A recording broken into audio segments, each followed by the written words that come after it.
L'hôpital, comme une deuxième maison pour Eugénie. Depuis 2 ans, elle suit un traitement pour combattre sa maladie, l'amyotrophie spinale de type 2. Ses muscles ne reçoivent pas assez de protéines pour se développer, alors tous les 4 mois, elle subit une injection sur la moelle épinière pour stimuler ses molécules. Tu me dis quand t'es prête? T'es prête? Tu peux y aller là? Alors souffle bien fort. En France, seuls 150 enfants sont touchés par cette maladie, pour 20 naissances par an.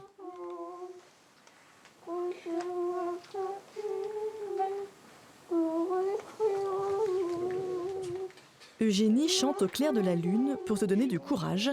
À 6 ans et demi, elle fait déjà de gros progrès dans sa vie de tous les jours. Là, par exemple, elle a pris un crayon, elle ouvre le bouchon toute seule, ce qu'elle n'arrivait pas à faire auparavant. Elle se tient mieux. Alors là, le méopa, elle l'a un petit peu endormie, donc elle se tient un peu moins bien. Mais sinon, elle a un tonus global au niveau de la tenue du dos, de la tenue du cou qui sont bien meilleures. Donc elle est bien, elle est en forme, elle est pleine d'énergie, elle grandit bien, elle prend du poids, ce qui avant été plus compliqué. Donc plein de choses qui vont en fait, qui montrent un état de forme global bien meilleur qu'auparavant, avant qu'elle soit sous traitement. Une évolution très positive, rendue possible grâce à la recherche. L'an dernier, Eugénie était même la mascotte du Téléthon. Mais c'est grâce aux dons des Français qu'on a pu trouver, identifier le gène et puis mettre au point un traitement. Donc c'est merveilleux de pouvoir annoncer ça. Depuis ses 1 an, cette petite fille au caractère bien trempé est suivie par le docteur Durigneux. On lève les 2 mains comme ça le plus haut possible. Super. On pose les mains. On met une main sur la tête. Satisfait des progrès d'Eugénie, le neuropédiatre découvre aussi les effets du traitement au fur et à mesure. Essayer de te mettre sur le ventre, te tourner. Les traitements qui sont à disposition aujourd'hui, on n'a pas un recul énorme. C'est-à-dire que les enfants qui ont commencé à être traités, on a un recul seulement de quelques années, donc savoir qu'est-ce que ça va donner dans 5-10 ans.